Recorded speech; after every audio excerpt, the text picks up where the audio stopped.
Hey, what's going on, guys? In today's video, I'm going to share with you my completed GBWC build for 2026. Now, in the last video, in case you guys missed it, I would recommend going back and checking that one out, but a lot of that was just talking about what was the plan for the build and then going into a little bit of the work in progress at the start, but good kind of pretext to what you're going to see for the final build in today's video. But unfortunately, that amount of work in progress that I recorded and included in the previous video, that was really kind of all the work in progress that I was able to record just because I was on such a time crunch.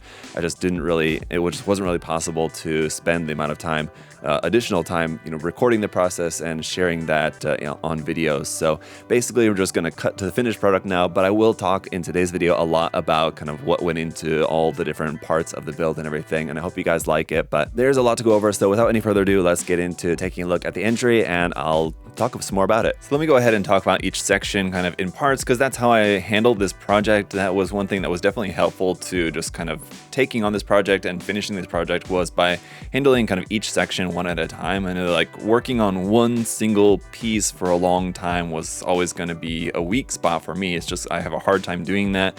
And so basically tackling this as doing like one kit, then the next kit, then the next kit, and then just kind of being able to put it all together was a helpful way for me to just be able to handle finishing it. And then also each piece kind of has a little bit different character to it. So starting off with the base jabber, as you already saw a little bit of a work in progress on that, the main kind of issue with the base jabber, one thing is just kind of a very large kind of awkward chunk of plastic, so it's a little bit difficult to paint for that reason. You can break it down into a few sections, but once the seam lines were taken care of, which was a little bit tricky, then in terms of like detailing up or modifications to that, I basically wanted to add details to it to make it look kind of very mechanical, very analog, like a transport vessel, not like a state-of-the-art spaceship or anything like that.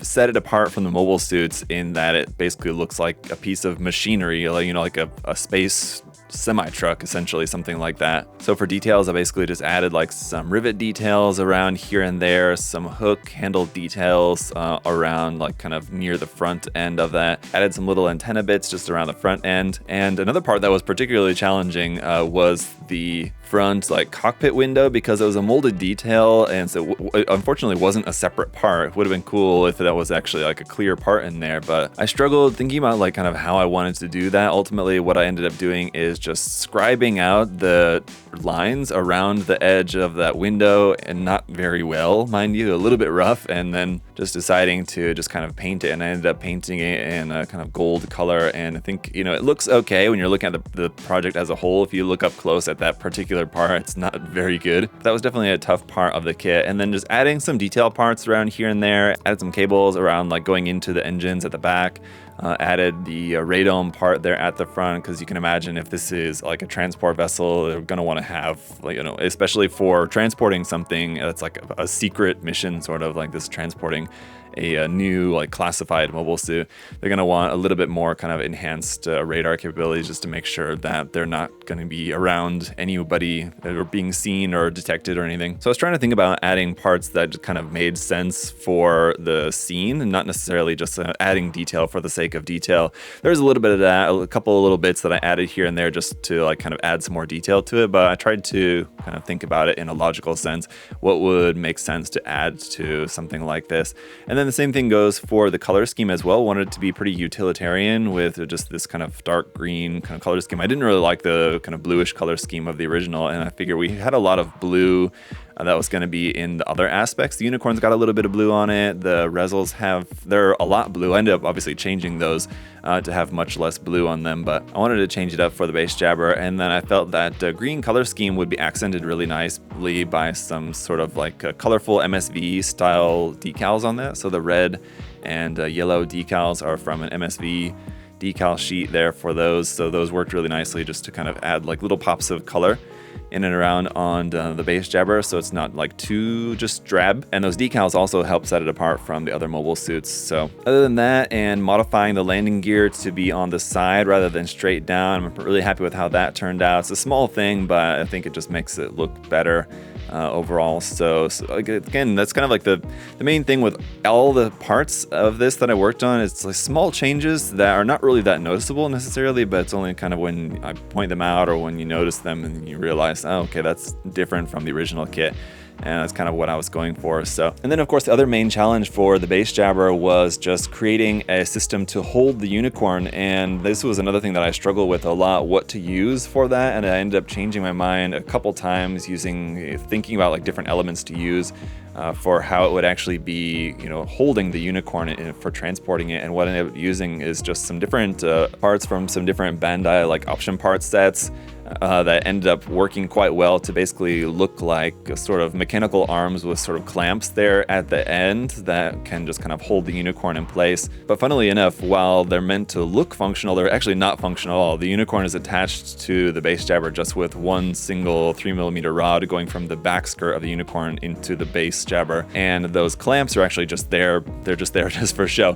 They're not actually attached to the unicorn whatsoever. But those as well, I wanted to accent a little bit by, rather than having them just gray, I decided to paint like the kind of clamp parts at the end where it actually attaches onto the unicorn in this kind of dull orangish color, which again just kind of made it look a bit more mechanical, I thought, for the scene. So those were kind of fun to create, and I was really happy with how they turned out, but it was definitely challenging trying to figure out like what to use for that, being limited to Bandai only parts, and then like not really having anything, but not really having the time or even like the capacity to really like scratch build a bunch of stuff for this. I was glad that I was able to find parts that took a little bit of modification to create, and then otherwise they kind of worked mostly just kind of out of the box without having to spend too much time scratch building parts for that. Moving on then to the unicorn, again, very similar. The good thing about the unicorn is there was not any seam lines really that had to be taken care of. A little bit on the beam rifle, on the beam magnum. Other than that, and as far as like prep work, it was basically just sanding. One thing I did do with the prep work on the unicorn before doing anything else, getting into like adding details and stuff, was also just like filing the surfaces, especially the flat surfaces, quite not roughly, but basically a technique to sharpen the edges. So rather than just like simply sanding, you file those flat surfaces just so you get nice sharp edges on everything. So I wanted it to look like really nice and crisp and clean and sharp, all those different angles and edges that you have around on the unicorn. So you might notice, it's kind of hard to notice unless you like really see it like side by side with the original kit. But like a lot of the hard angles are going to be sharper and crisper than they would have been on the original. So I did that. And then as far as adding details to it, it was basically, again, I wanted to do it differently with each part. So different from the base jabber with this one, the details are added just like these little circle details, which again, it's like sort of like a rivet detail in a way, because I actually used a rivet punch tool for that, but essentially just adds these small little circles around a mobile suit, which you can imagine would be like access points for, like handles, or essentially, I guess, like bolts for removing or accessing armor panels and things like that. And then I'll also added some little bits of plot plate. So you'll notice these square little bits of plot plate detail that are added around on there. Those I made a point not to panel line around those so that they remain like pretty subtle. Whereas like the circle details, and then also some notch scribes that I made in there. So you'll notice like these little notches that are scribed. So a little bit of scribing that I did on that one as well.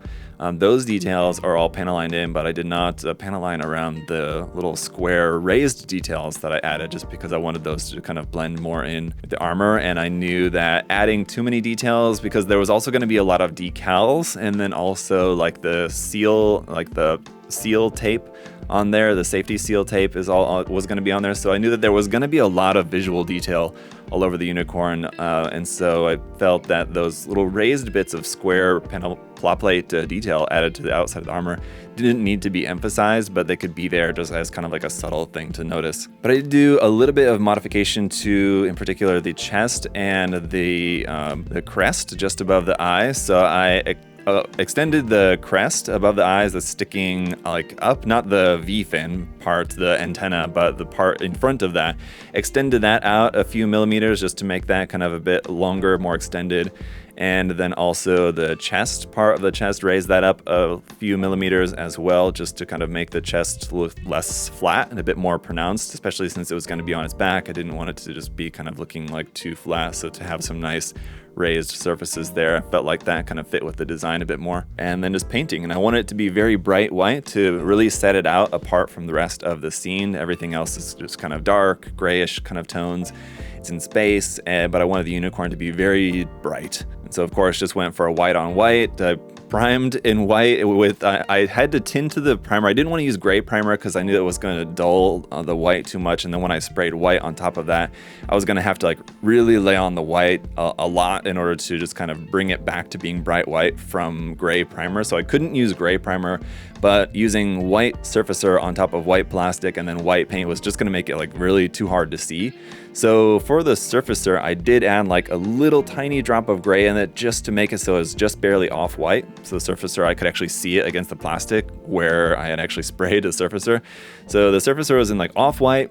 And then the paint is in just a bright white on top of that. And then as for the frame, obviously went for kind of like a warm gray tone for that and a little bit different tone for the blue as well, not quite so dark.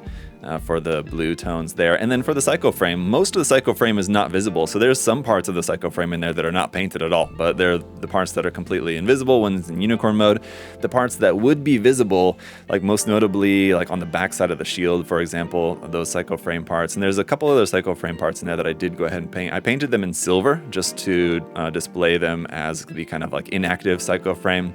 And so that silver is not really very noticeable just because there's not very much of it that you can actually see other than the backside of the shield there. And then for the decals, I used the 1/100 scale decals for the large markings on the shoulders only. All the rest of the decals are using the decal set that are actually for the HG. So fortunately, the decals all like match up. So I could use the decal guide in the Master Grade Verka manual, but I used the decals actually from the Bandai set of 144 scale version. Basically, Bandai makes a 144 scale version of the Unicorn Verka decal set, and so it matched up perfectly. And I did maybe make a couple of small changes maybe here and there to the decal scheme, but for the most part, stuck to the decal scheme as it was laid out in the Verka manual, and then just the decals are all just smaller, which using 144 scale decals on a 1/100 scale kit always just kind of looks better in scale anyway. So especially when I knew like I wanted the unicorn to be nice and bright. I didn't want it to be too cluttered. I knew there was going to be a lot of stuff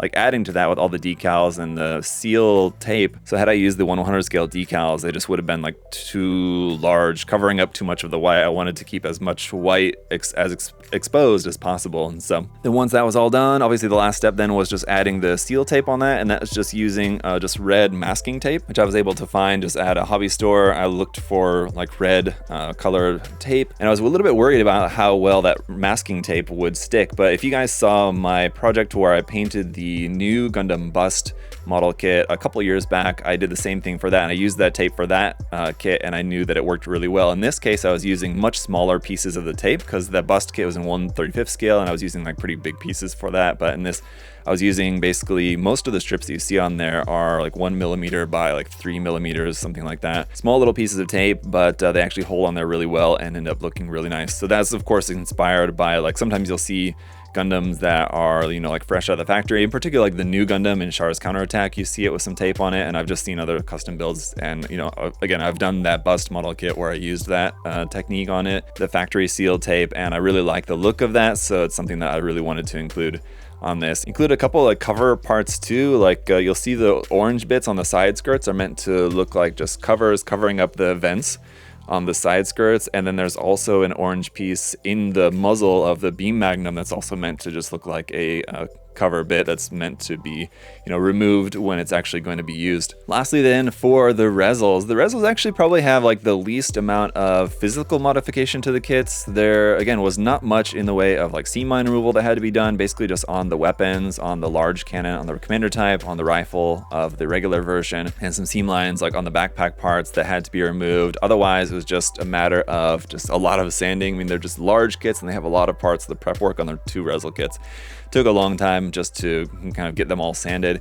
And then for what I wanted to do with the details on those, again, I wanted to keep them kind of different from the other 2 elements. So different from the base jabber, different from the unicorn. So what I decided to do for those was to add like some aerodynamic fins on the designs in a couple different spots. So in some cases, the fins are just kind of attached directly onto the armor parts, and in some cases I scribed out little grooves for the fins to fit into there. So you'll see them, there's some on the chest, on the front skirts, on the legs, on the backpack, and on the side skirts. So again, it's like small little bits added that, you know, are not going to necessarily stand out, but when you notice, I think those add some really nice detail to the designs while keeping the designs, you know, pretty original. But I think those fit really well. That was fun cutting up like 50 little pieces of plot play that all had to kind of match in size and shape. And so in, you know, working on 2 kits that I wanted to match and be, you know, mostly identical, obviously, aside from the backpacks on them, you know, everything for the 2 ReZEL kits had to be done in 2s.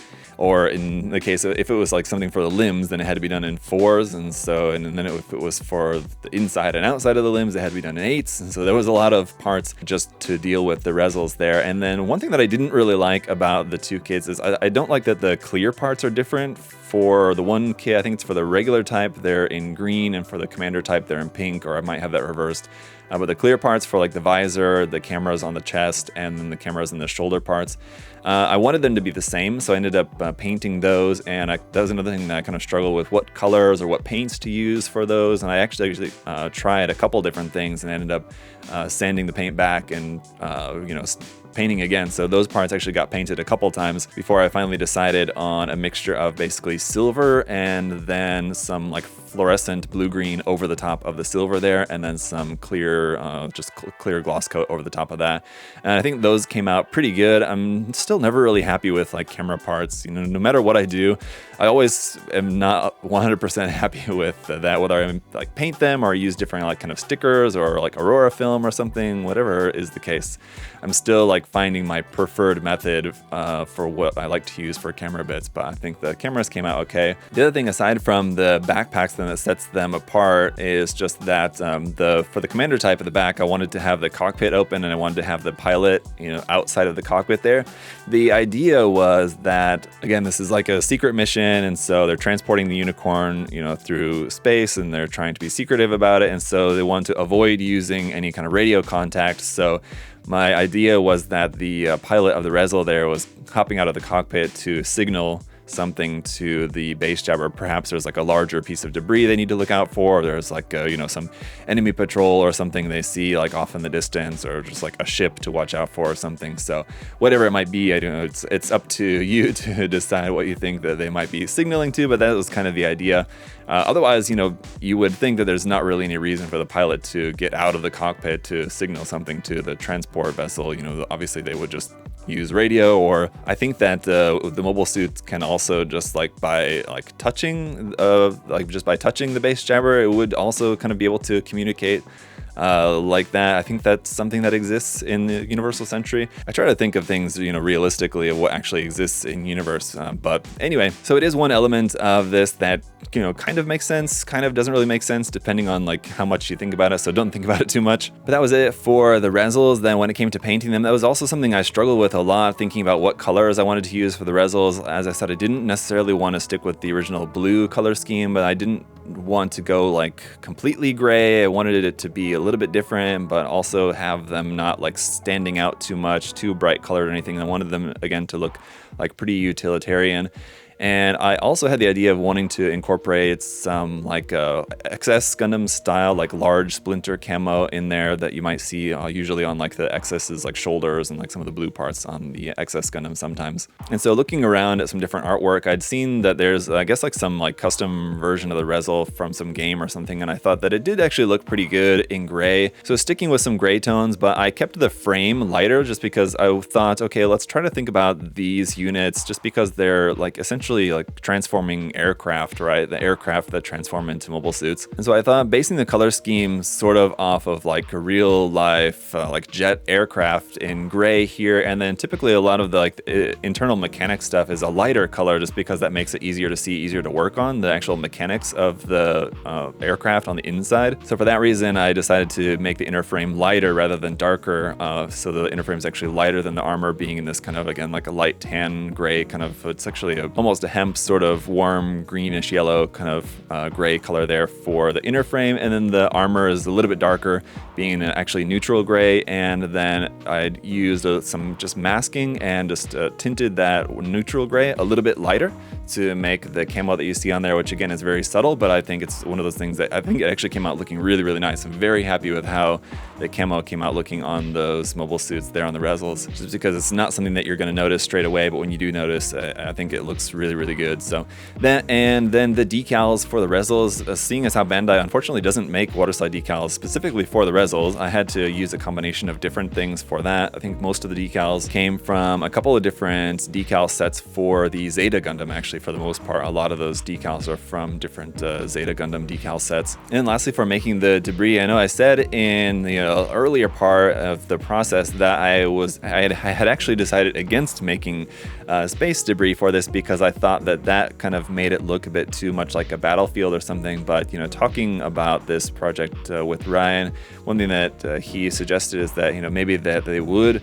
fly through a debris field just because it might make it easier to hide. With this being again a transportation mission that's supposed to be secret, transporting some new advanced mobile suit, and they don't want to be detected, perhaps going through a debris field is actually albeit more dangerous, it's harder to be detected. So that's why I did take his advice and go ahead and include the debris.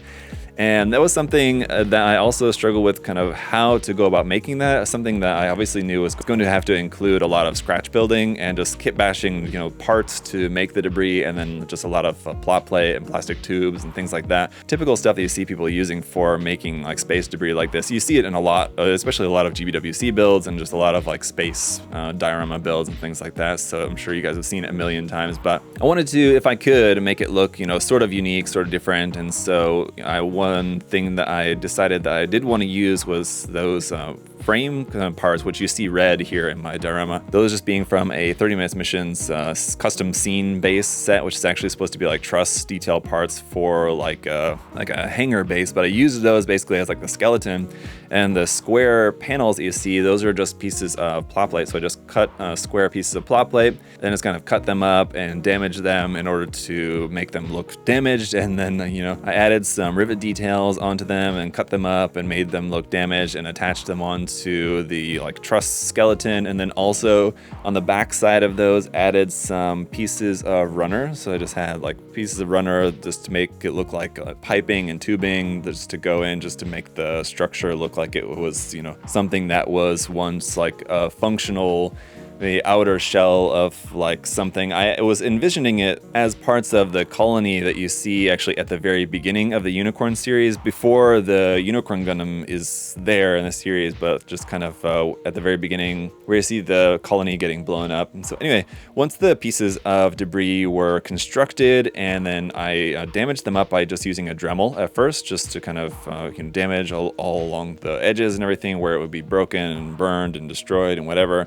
And then also went over that then with a soldering iron too, just to kind of make everything look sort of melted. And then I could also melt and bend and reshape the bits of plot plate. The plot plate tiles there, or panels, are in 0.3 millimeters, so they're quite thin, and that just made them easier to bend and manipulate and shape and make them look more damaged, more kind of realistically damaged there. So once those were all done, I just primed those in black because I wanted them to be quite dark and especially damaged, so you want them to be very dark. And so then painting them, I just painted them just by hand using SMS paints, used a couple different colors, obviously like a little bit darker, duller red, I think it's signal red, and then a couple of different gray colors for the panels and for the pipe details on the back. And painting those by hand again just kind of helps to make them look more damaged for something that's like going to be weathered like that.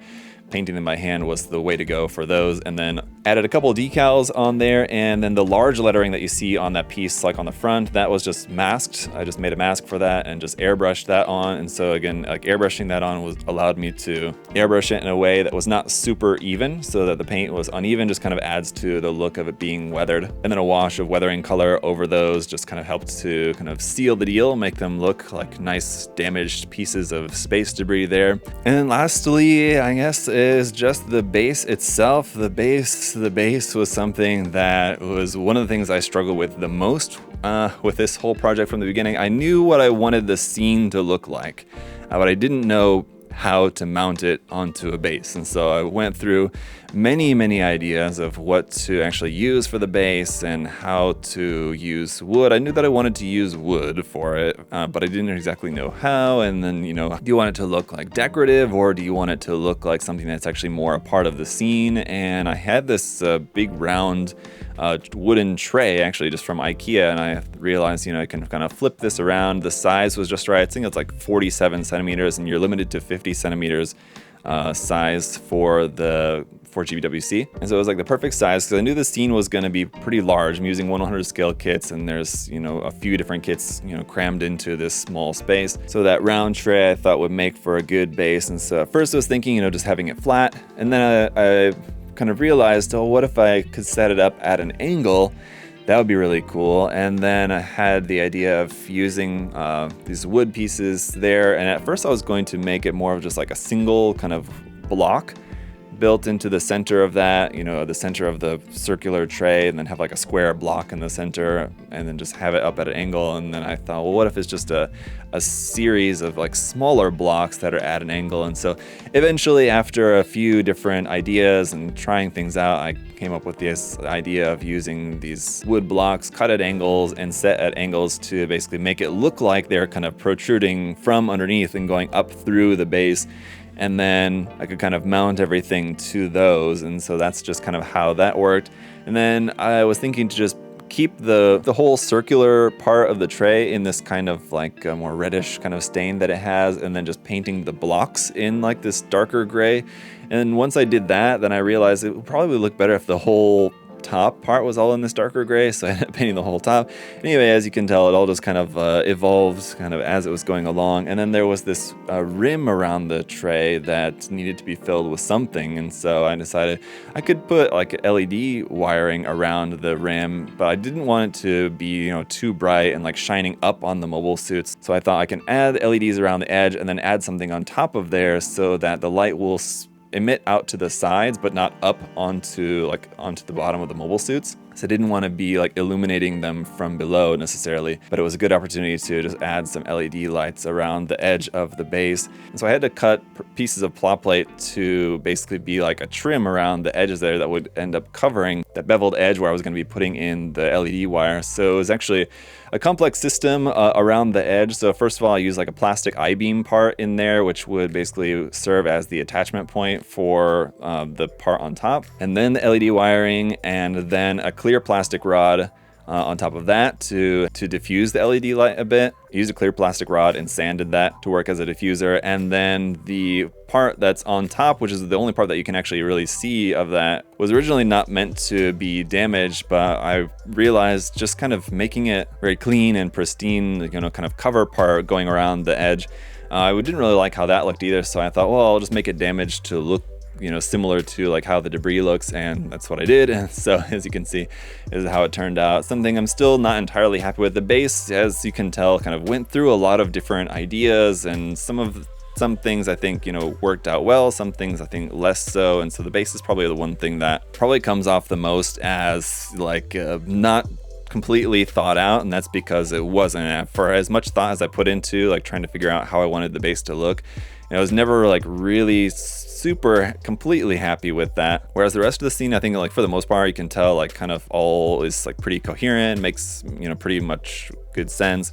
The base is one part that I think you could look at and see that it maybe needed some more work, and needed some more thought, or needed some different ideas about like how to actually construct the base for this. It's probably, you know, one of the weaker parts of the build for sure. But anyway, there you have it, guys. I know that was a lot to go over everything. I think it just kind of goes to show how much time and effort and thought goes into a project like this. A lot of you probably haven't even made it to this point in the video. If you have though, thanks for sticking around. Hope you enjoyed kind of this lengthy lengthy description of my project, and I'm anxious to hear your guys' thoughts on it, so let me know down in the comments. Now, I don't know if I'm going to be entering again in 2026. If I do, you know, I'll certainly share it with you guys some more about that and let you know. I do have somewhat of an idea, but I need to kind of let it brew a little bit more, think about it, develop it a little bit more up here before I actually start working on anything, and so I don't know how exactly that'll come along, but I'll keep you guys informed. Anyway, thanks so much for checking out the video here again today, and I got a lot more stuff that I'm working on for right now. So just make sure that you're subscribed to stick around, make sure that you don't miss any future videos. But that's it for today. So until next time, hope you all are doing well, and I'll see y'all later. Bye guys.